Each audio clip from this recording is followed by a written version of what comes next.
With the recent EVO lineup announced, there's one very vocal fan base that's been saltier than my dad's blood pressure, and that of course being the Marvel community. Understandably so. I mean, what really is EVO without Marvel? While sure, EVO has been and always will be a more Street Fighter dominant fighting game tournament since the genesis of EVO, the sister tournament butting heads with Street Fighter has always been some Marvel vs. Capcom game, or some Capcom vs. game, whatever. Unfortunately, due to its decline in players around the end of Marvel vs. Capcom 3, caused by a multitude of things really, whether it be the fact that the game was no longer receiving updates, the game servers being shut down, and the game itself just no longer being sold digitally, the Marvel community has always struggled to keep Marvel at EVO. The final nail to the coffin, unfortunately, was ironically the game many claim was going to revive the Marvel vs. Capcom community, but it didn't. Now before I continue further, let me address the elephant in the room here. Yes, I did make a video some time ago in response to Mother's Basement claiming that Dragon Ball FighterZ was going to revive anime fighters and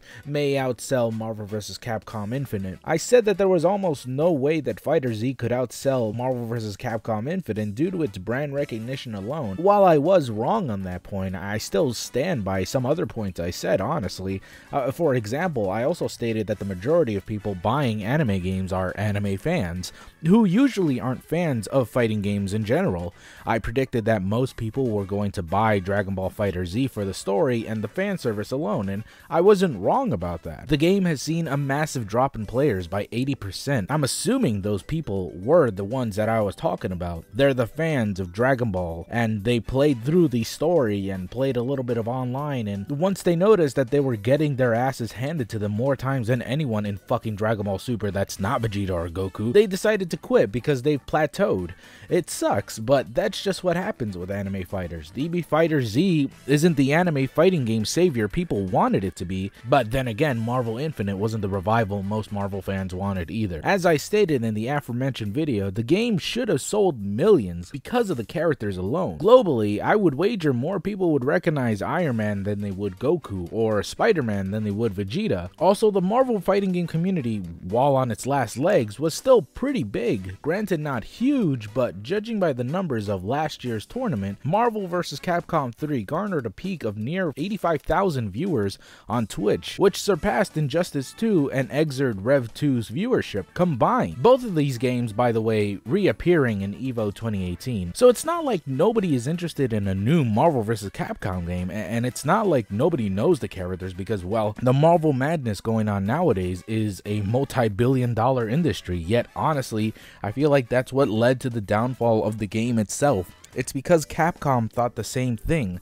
leading into a very lazy development of the game. Now make no mistake, nobody's denying that the game is well made. Everyone who's played the game has stated that the game is solid and fun and just an overall well made Marvel vs. Capcom game. Yet everyone can and has agreed on one thing.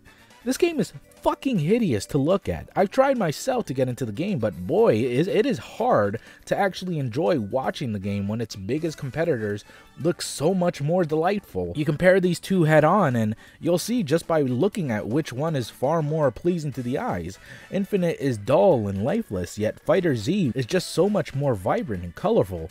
Art style aside, however, the game looks wasn't the only problem. Some fans were pretty mad when they found out that some of their longtime favorites just wouldn't be returning, most notably the X-Men. Wolverine has been part of the franchise since the very beginning, alongside Ryu, and seeing characters like him, Magneto, Sentinel, Phoenix, and other characters being excluded due to licensing issues such as Deadpool and all that stuff, it kind of alienated veterans and made them hesitant to jump on the Marvel train as hyped as it was initially.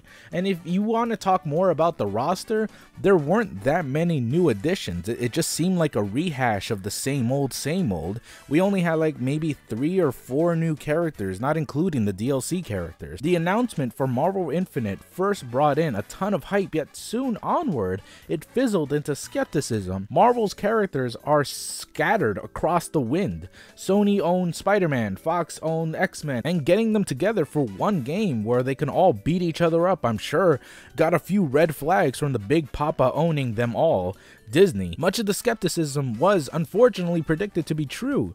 The biggest blow was the lack of fan-favorite characters. For if Capcom couldn't rely on Marvel comic book fans and movie fans, then they could always rely on the gaming community to back them up, but they couldn't, because they couldn't grab hold of their more beloved and cherished characters. Not only that, but they were immediately mocked for having a terrible looking game that looked worse than its predecessor. Sure, the game is in 4K, but it's still like the game is running on the lowest possible setting just to run on 4K 60 FPS. You know what game didn't need to sacrifice its art style for performance? Dragon Ball FighterZ, which actually did the two big things Infinite didn't. It has a loving fan base that FighterZ has catered to, aka fan service, and it's a beautiful game to look at. I've seen at least 10 different matches of FighterZ played by both amateurs and pros, and the game really looks like an episode of Dragon Ball Z. I love it. I love the fucking gameplay that I see from everyone. It's just so exciting and thrilling. Meanwhile, Infinite is a mess to keep up with a barrage of beams and colors that aren't very pretty to look at or even fun to witness. It's a game that Capcom had in the bag. Really, it was almost impossible to fuck this game up during development, yet without an effort being put into the marketing or the game's presentation, or even stuff such as a better story or more content, the game just flopped because the result of the end product reflected its poor sales. It was meh. It's like Capcom was dealt two aces and they just sort of went all in without thinking about their opponent's hand.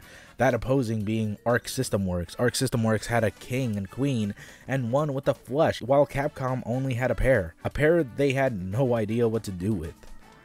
And in the end, it bit him in the ass.